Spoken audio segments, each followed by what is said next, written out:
Você acredita que apenas 2 homens podem vencer um exército com 30 mil soldados? Parece história maluca.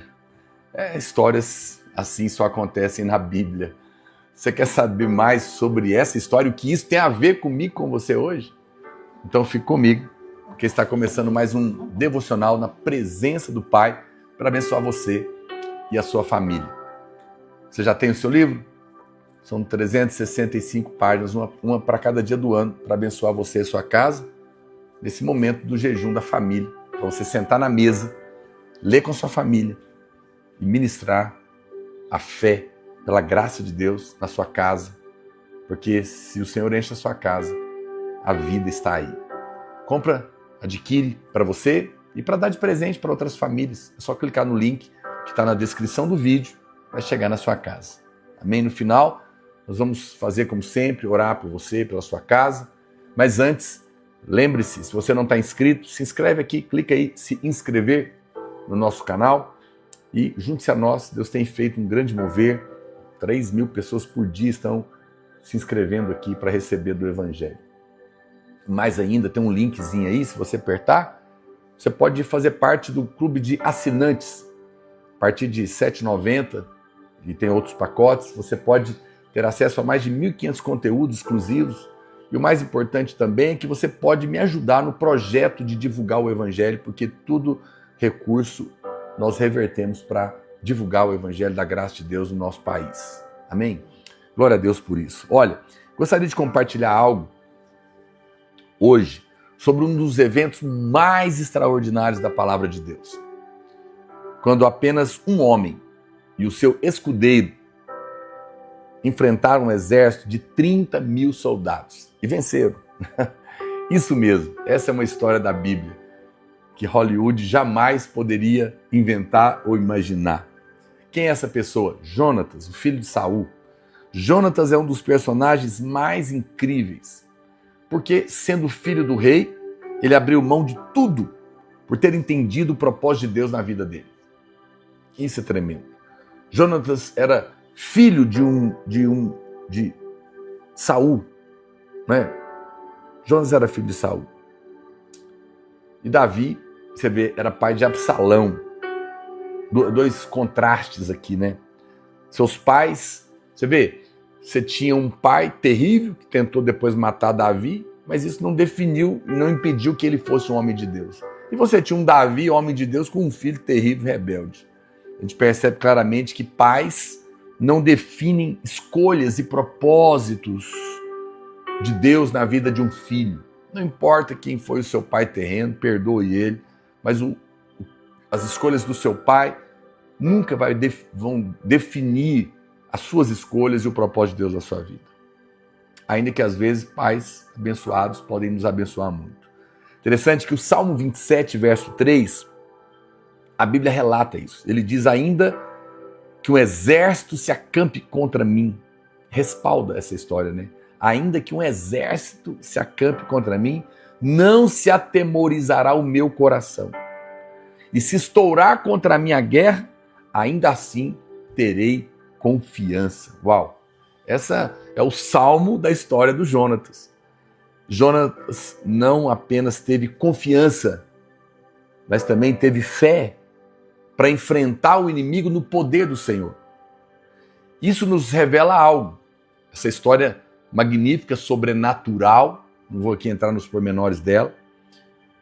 Não importa o desafio ou a dificuldade que você esteja enfrentando hoje. Nada se compara a um desafio como esse, onde 2 homens venceram 30 mil. Nós servimos a um Deus do impossível. A um Deus do impossível, tá me ouvindo? Por isso, as nossas batalhas manifestam a vitória dos improváveis. Vamos escrever isso? Você tem essa agendinha aqui, ó. Eu tenho várias capinhas masculinas, femininas. No mesmo link que você compra o devocional, você pode comprar uma para você. São caderninhos de anotações, onde eu escrevo aqui as frases, né? Ficando registradas aqui para nós. Você pode escrever aí, ou também escreve aí nos comentários. Diga assim: nossas batalhas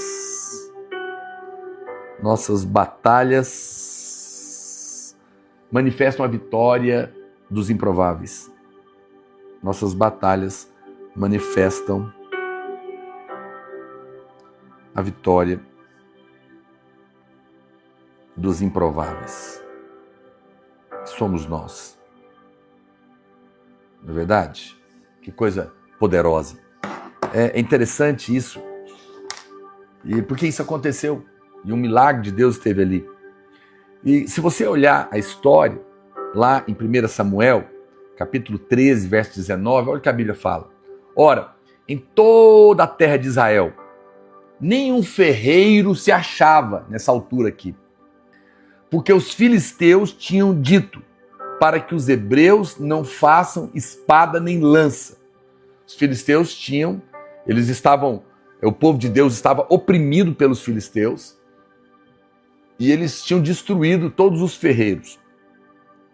Porque eles temiam a espada nas mãos de Israel. Então, para que eles não tivessem a espada, eles destruíram os ferreiros. E só Jonatas e Saul é que tinham espada. Ninguém mais tinha espada naquela altura. Por quê?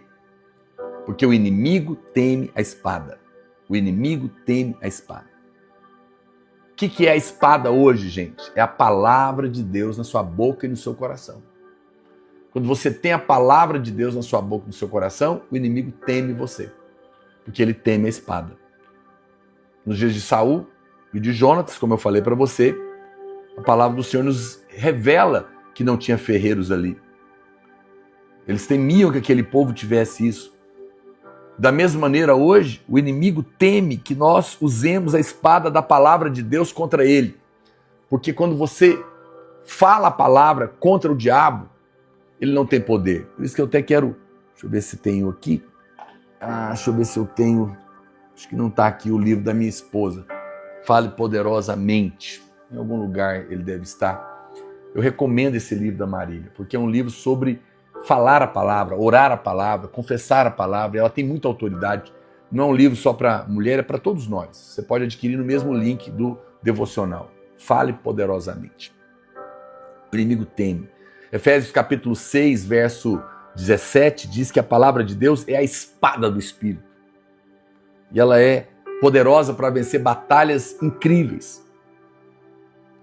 A palavra é uma espada que corta fora toda a cadeia do inimigo na sua vida. Ela rompe toda obra do inferno. Veja que o próprio Senhor Jesus usou essa espada quando ele foi tentado no deserto. Ele nos deu o padrão e o exemplo de como responder aos ataques do inimigo na nossa mente, na nossa casa, na nossa vida. O diabo disse para ele: transforme essas pedras em pão, e ele respondeu: está escrito. O diabo disse: pule de cima do pináculo, e ele disse: está escrito. Ele não discutiu com o diabo, ele citou a palavra. Para todos os ataques, a sua resposta foi a mesma: está escrito, está escrito, está escrito. Por que às vezes a gente tenta lidar com os ataques do diabo de outra maneira? Não, está aqui, o nosso padrão está aqui. Jesus não falou: não, Deus falou comigo, ou foi dito isso no passado, ou isso não faz sentido. Não, ele sempre respondeu da mesma maneira: está escrito, está escrito. Eu sei que os irmãos dizem todo o tempo que ouviram algo de Deus, ou que Deus falou com eles. No entanto, Jesus usou a palavra escrita contra o diabo, e é isso que você tem que fazer também para vencer na sua casa e na sua vida. Isso certamente é um princípio muito importante e poderoso de revelação do Evangelho da Graça de Deus. Em todo o tempo, o Senhor falou a palavra escrita, e nós devemos fazer a mesma coisa. Então, por exemplo, se um demônio lança medo na sua mente, o que você deve dizer? Está escrito que Deus não me tem dado espírito de covardia, mas de poder, de amor e de moderação. Declare a palavra. E o medo vai sair. Se o diabo, por exemplo, diz que está vindo um sintoma no seu corpo e você vai ficar doente, pode ser um câncer, sei lá o quê. O que você deve fazer? Diga, está escrito, pelas suas pisaduras eu fui sarado. Ele levou sobre si a maldição da enfermidade na cruz. Declare a palavra. Não deixe aquele pensamento se instalar. Veja que o motivo da opressão está ligado à falta da espada na nossa vida. Por que eles estavam oprimindo os filhos de Israel? Porque não tinha espada. O motivo da opressão do diabo na sua vida, na sua casa, é porque está faltando, às vezes, a espada da palavra sendo falada na sua boca com a fé no seu coração. Porque antes de Satanás roubar a sua vitória, ele irá tirar a sua espada. Eita, vamos escrever isso? Escreve aí nos comentários. Escreve aí, antes de Satanás roubar sua vitória, roubar a minha vitória,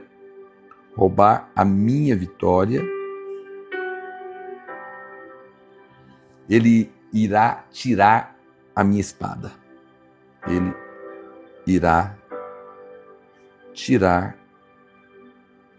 a minha espada. Que coisa séria, hein? Porque o diabo sabe que se você tiver a espada, ele não tem chance contra você. Nós não cremos naquelas caixinhas de promessas, porque elas são limitadas. Nós cremos em todas as promessas e falamos delas. Não proclamamos a lei, a cobrança, nós proclamamos a graça, proclamamos as promessas, proclamamos o favor. Todos devem usar a espada, sem exceção.